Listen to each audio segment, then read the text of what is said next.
in it. Zephyr's has been a strong pick across the board in all games and will in fact be banned out this time around. So something a little bit different here, JB. And it's really good to see Zephyr's banned, because for a while we had that in NA, and of course the usual Superman. Superman, the main reason why he's always pulled out is as simple as it's not even his first ability, which some people actually have called out in NA. It's the fact that he literally just runs around, pushes you over, then gets his ultimate and keeps pushing you over and over and over again. It's so annoying, people don't want to deal with that. So that's the main reason why Superman is always sitting on the bench. It's because he runs too much. So he's got to take a break and let his legs rest, and things are going to out. Of course, we're going to start off with Zenio, very strong to go out. Crickneck and Kilgroth coming into this. Now, that's something I haven't seen yet, and it's going to be very interesting. Now, of course, I am for sure thinking that the Kilgroth will be taking the side lane, while Kilgroth... Kilgroth. No, it's Crickneck is going to be taking the jungle. But seeing them both play is going to, I would say it'd be a little difficult coming with a matchup, and you see Alice and Tulin coming out because of how, you know, Kilgroth can get back in the backline and whatnot and try to work through there, but Crickneck does that better. Problem, Hissy Fit coming out, Alice back on the board. We've already seen what she could do over the past couple games. That's going to cause so much problems into this, and if Tulin catches onto any of this, then I don't think those two are going to be coming out of it. And if we actually look at some of the changes that Crickneck might possibly have, and I'm pretty sure they went through on this server as well, is his items. Depending how you build those items, his AD now scales with it. So if he goes Soul Reaver and so on and so forth, he might have a little bit edge there, where if he goes Leviathan and a more defensive approach, the damage will kind of be there, but not as present. Now, to finish off most things off here, we're going to see Kimochiii seal it with Ryoma and Joker. We have seen the Joker come out a couple times, and the Ryoma jungle is returning. Now, the first time we saw that, it didn't work out too hot for them, so it's curious to see if he can actually shine in this matchup. And of course, to end things on PL's side, ooh, are they gonna go Jognar? Jognar coming back out again? Answer is yes, he is. So we're gonna have a CC comp going out to cover with them. Preda, again, being one of the people to pay attention to. This time, I would actually say Crickneck is a focus of damage, because he's going to get in the back line. He's going to try and take care of Joker, and I honestly would say deal with Ryoma as well. Now, because we know that Joker can block off that AD attacks for a couple seconds, that is going to be, they have to be really careful about when they initiate, but if they can get through that, they'll be okay. So I'm hoping Preda provides them that covering fire they need to get past Alice and Tulin, and then from there, of course, try to deal with Zenio when he comes in with his Angelic Splendor, and after that, things should go smoothly. If not, though, we're going to see quite a huge curve here coming out for the other team. I completely agree, and I think that it's going to be interesting to see just how well that Crickneck comes into fruition throughout the game. The shutting him down early via jungle tactics might be the way forward with that. It might leave you vulnerable, though, and it can definitely be a kind of a very much a win or lose strategy, in the sense that it's either going to get you off to that perfect start to the game, or it's going to put you behind early, and that's not where you want to be versus a Crickneck. From a caster perspective, one of the most confusing things we can have is Kilgroth, Natcroft, and Crickneck all being in the same game. Thankfully, we haven't got the Natcroft as well, so we don't have to say the words Kilgroth and Natcroft continuously. It does get challenging. It does test our brains. And given it's 5 a.m. for JBZ and I'm just incompetent, that would probably be the death sentence for us. But thankfully, they've been kind enough and just left it at Crickneck and Kilgroth. The Arduin pickup, I love that skin, Royal Guard. Although I got to say, I think Arduin is one of the few heroes in the game whose base skin is actually his best skin currently, but that's just my personal opinion as a support player. Now, as we see these teams line up with Kimochiii rocking that Alice again. Alice, so far today, I don't know for sure, but I would say that majority of the games Alice has been played, those teams have won. And we know that at least in the week 1, she had a 70% win rate and was definitely a big player in that. Like I said earlier, hasn't reached the heady heights of Bandom yet. However, she's got to be coming close, because those Hissy Fits, if used well, are going to be so good for the side of Kimochiii, particularly with that Tulin. Yeah, and that's the kind of combo that we're looking for. And, you know, we see Alice here and Alice this, and you just can't get enough of it. I mean, today we saw an extremely good game with Alice, where she was just landing those stuns over and over and over again, and they were capitalizing on that. So if we see that again, that is going to be really dangerous for PL. But PL, you know, they're going to take it on the defensive approach. Crickneck trying to go in that mid-river. It's a very common strategy here. Now, also, I wanted to bring up another jungle strategy that you guys can keep in mind that we also haven't seen yet, is the level 2 invade. If you cannot do the first first one and you might not be able to get there, it is fine for sure your middle and one of the side lanes, or depending which side you're going to get to level 2 first, and then make that invade trade, because most times you still have time between 1 and 2 to get there. And you can see Tulin trying to be a little bit aggressive here, and being as he is, you kind of have to against Preda at this early part of the game. Yeah, aggression is definitely going to be key for Tulin. He needs to set Zeus back. Praetor, like I said, once it gets to that middle or late game, will be dealing really impressive damage. Tulin, meanwhile, has great damage throughout the game, scales really well himself, but if he can set them back, it's going to be a great thing for him. But you can see Kilgroth pushed fairly far up the lane here. Syriax coming down. Mephisto is forced to dive out of there. Killing Joke isn't going to connect.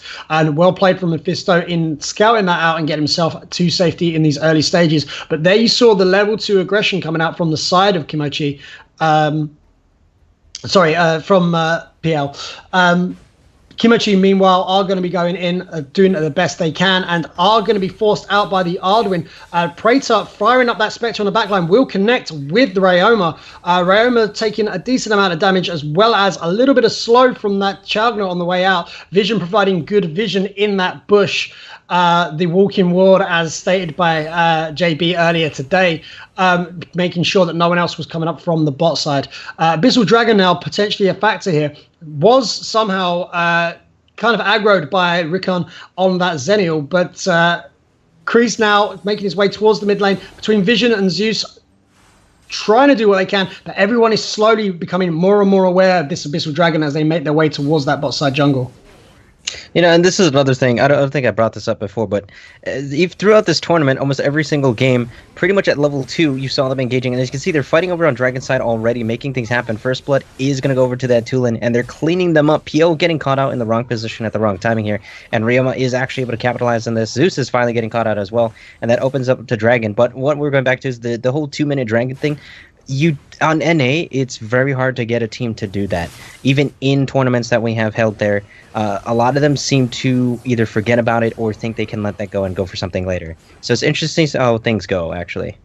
Yeah, an amazing steal there from Mephisto. In fact, getting the Ryoma extremely low in the process. Almost got a kill as well as the Abyssal steal. But amazing play there from PL Mephisto. Managed to keep his team's hopes alive in his early stages after taking 3 deaths. They do manage to at least take the Abyssal Dragon back, and that is going to keep them relevant in these early stages. So really well played there from Mephisto. No real answer coming out from Kimochiii in that scenario. I think they had the confidence in their jungler, in their team to secure that kill versus the Kilgroth. And I don't know how he got in there first, but that punish pickup definitely playing a role in that. We can see now a little bit more aggression coming out as Syriax picks up the kill onto the Arduin, but now Snow looking very low as Alice is gonna sneak her way out of there just with a sliver of health. Friendship doing the work for her as a triple kill goes the way of Syriax on this Tulin. Zeus is going to power that Spectre, but that is a very, very fed Tulin at this early stage in the game. Now sitting with double buffs as well.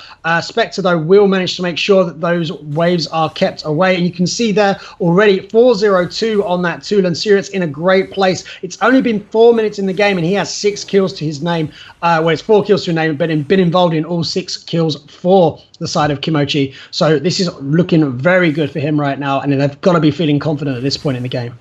And if you guys have ever considered a punish build in solo lane, or you're wondering what's it worth, that's what it's for. If you're taking punish, you are also stating that you're going to take the initiative, you're going to help your jungler take these objectives if he's not around for it. If you are on Dragon side, or even if you're on Sentinel side, you're going to use that punish in the best way that you can. You got to get yourself farmed up just as much as the jungler, so you need to make those counts. And exactly what Kilgroth did. He slithered on in, and he got it. And of course, honestly, I think how he got there first really is because it's River, and it works well with his body composition, so that's most likely how he got close to it on time. Yeah, I think there's a secret hidden passive that Kilgroth gets movement speed while in the river.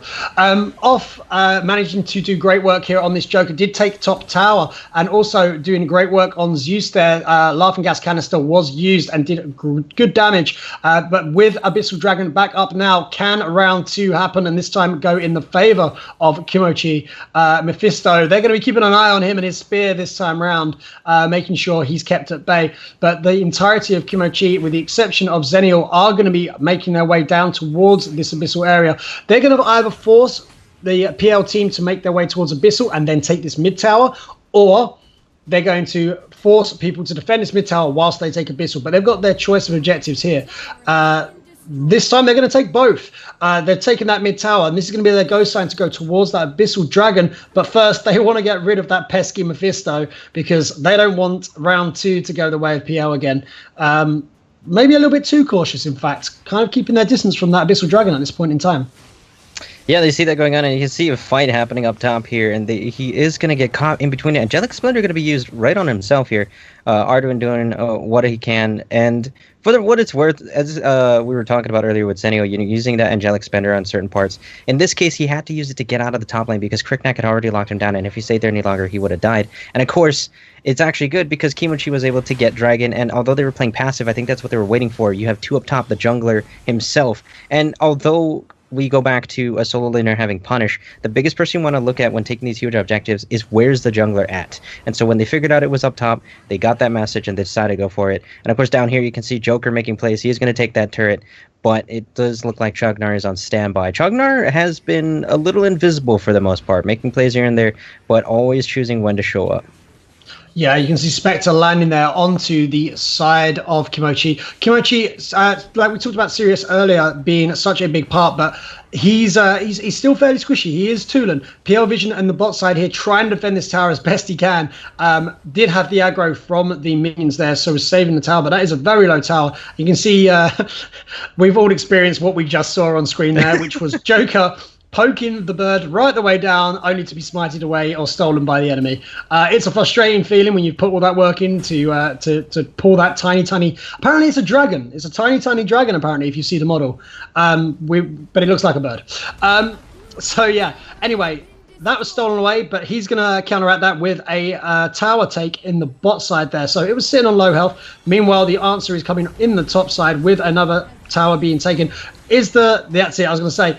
Rikon tried to get himself away, but it didn't matter because he was knocked out of it. You can see the slow and the knock-up coming out from the Arduin. Arduin, however, going very low. His bloodlust does kick in, but it's not going to be enough to keep him alive as the rest of his team are starting to dance around because, let's be honest, PL Rias doing some serious work there despite the low health, but he is being chased down by a Ryoma and has Snow there for the extra CC. Ryoma going to pick up that kill nicely. Meanwhile, if we look over towards Slayer, we can see the Zeus powering up those Spectres, firing around. Sirius very low right now, and Mephisto is doing pretty good work, but he is going to go down. Ryoma's damage at this point, pretty impressive. Noxious Blast used to knock him back so that Zeus can get himself to safety. Meanwhile, on the bot side, we see Off again with that tower focus. Kreese forcing him back now with that knock-up is going to be enough to keep him at bay for now, but for how long is the question. Mantle was picked up there by Kreese as well, so a very kind of slightly more damagey build being built out by Arduin, but we can see now objective focus there coming out from the side